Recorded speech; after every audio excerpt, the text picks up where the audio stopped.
Phone call తో మీ బంగారాన్ని విడిపించి ప్రెజెంట్ మార్కెట్ రేట్ కే కొని బ్యాలెన్స్ అమౌంట్ ని క్యాష్ గా లేకపోతే సమానమైన బంగారాన్ని మీకిస్తుంది అక్షయ గోల్డ్ హబ్. ఫోన్ అక్రమ ట్యాపింగ్ కేసులో సిట్ దూకుడు పెంచింది. ఈ కేసులో ట్యాపింగ్కు గురైన జాబితాలో ఒక్కొక్కరిని విచారిస్తూ వస్తోంది. ప్రధానంగా సజ్జన నేతృత్వంలో సిట్ ఏర్పాటు నుంచి దర్యాప్తులో వేగం పెరిగింది. గతంలో ట్యాపింగ్ బాధితులుగా ఉన్న 618 మంది స్టేట్మెంట్లను పరిశీలిస్తోంది.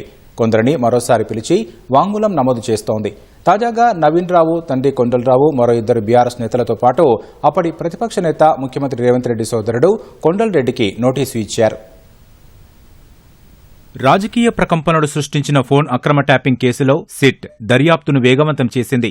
ఇప్పటికే ఈ కేసులో 4 పోలీసు అధికారులను అరెస్టు చేయగా ప్రభాకర్ రావును సైతం పలుమార్లు విచారించింది. ప్రధాన నిందితుడు ప్రభాకర్ రావు కస్టోడియల్ విచారణ ఆధారంగా కీలక సమాచారం సేకరించిన సిట్ కేసులో మరోసారి ఛార్జిషీట్ దాఖలు చేసేందుకు సిద్దమవుతోంది. ఇప్పటికే ట్యాపింగ్ బాధితులుగా ఉన్న 618 మంది వాంగ్మూలం నమోదు చేసిన పోలీసులు ప్రభాకర్ రావు కస్టోడియల్ విచారణ తర్వాత మరికొంతమందిని పిలిచి విచారిస్తున్నారు. ఇటీవల ఫోన్ ట్యాపింగ్ పై ఆరోపణలు ఎదుర్కొంటున్న ఎమ్మెల్సీ నవీన్ రావును సుమారు 9 గంటల పాటు సిట్ విచారించింది. కాగా నేడు అతని తండ్రి కొండలరావును విచారణకు హాజరు కావాలని నోటీసులు ఇచ్చింది. అనారోగ్య సమస్యల కారణంగా సిట్ కార్యాలయానికి రాలేనని, తన ఇంటి వద్ద అయితే విచారణకు సిద్ధంగా ఉంటానని చెప్పడంతో పోలీసులు పునరాలోచిస్తున్నారు. కూకట్పల్లి ఎమ్మెల్యే మాధవరం కృష్ణారావు కుమారుడు సందీప్ రావును సైతం సిట్ విచారణకు హాజరు కావాలని కోరింది. విదేశాల్లో ఉండటం వల్ల రాలేకపోతున్నానని, వచ్చాక హాజరవుతానని చెప్పినట్లు సమాచారం.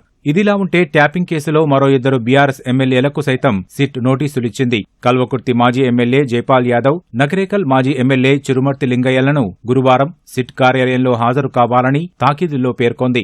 గతంలోనూ చిరుమర్తి లింగయ్యను సిట్ అధికారులు విచారించారు. మరోవైపు అప్పటి ప్రతిపక్ష నేత, ప్రస్తుత ముఖ్యమంత్రి రేవంత్ రెడ్డి, అతని బంధువులు, సోదరుల ఫోన్లు కూడా 2023 ఎన్నికల సమయంలో ట్యాప్ అయినట్లు సిట్ గుర్తించగా వారి స్టేట్మెంట్లు మరోసారి తీసుకోవాలని సిట్ భావిస్తోంది. వాంగ్మూలం ఇవ్వాలని రేవంత్ సోదరుడు కొండలరెడ్డికి సిట్ అధికారులు ఫోన్ చేయగా తాను అందుబాటులో లేనని చెప్పినట్లు సమాచారం. సంక్రాంతి పండుగ తర్వాత మరికొంతమందిని విచారించి మార్చి చివరిలోపు అనుబంధ ఛార్జిషీటు దాఖలు చేయాలని సిట్ భావిస్తోంది. త్వరలో మరికొంతమంది కీలక రాజకీయ నేతలకు నోటీసులు ఇచ్చి సిట్ విచారించనుంది.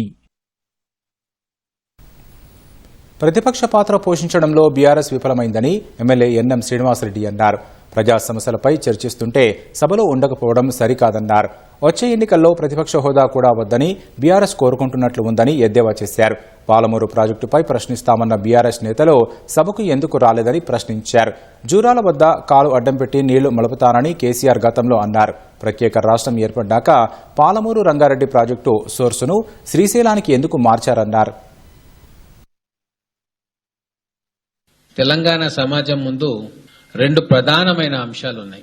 గ్రామీణ ప్రాంతాలకు సంబంధించి ప్రాజెక్టుల నిర్మాణము, నీటి వినియోగము, కరప్షన్, అవినీతి. ఈ మూడింటికి సంబంధించి కృష్ణా జలాల మీద, ప్రాజెక్టుల మీద చర్చ పెడతా ఉంటే అసలు మూలన ఉన్నా కూడా హాస్పిటల్లో ఉన్న స్ట్రెచర్ మీద వచ్చి అసెంబ్లీలో పాల్గొనాలి.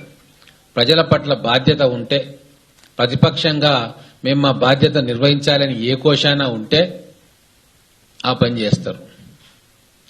అక్కడ వాళ్ళు ఫెయిల్ అయిపోయినరు.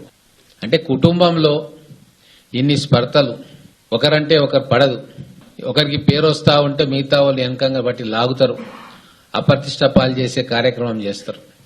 ఇన్ని రకాలుగా సతమతం అవుతున్న వ్యక్తులు రేపు తెలంగాణ ప్రజల పక్షాన ప్రతిపక్ష పాత్ర అసెంబ్లీలో ఎట్లా పోషిస్తారు?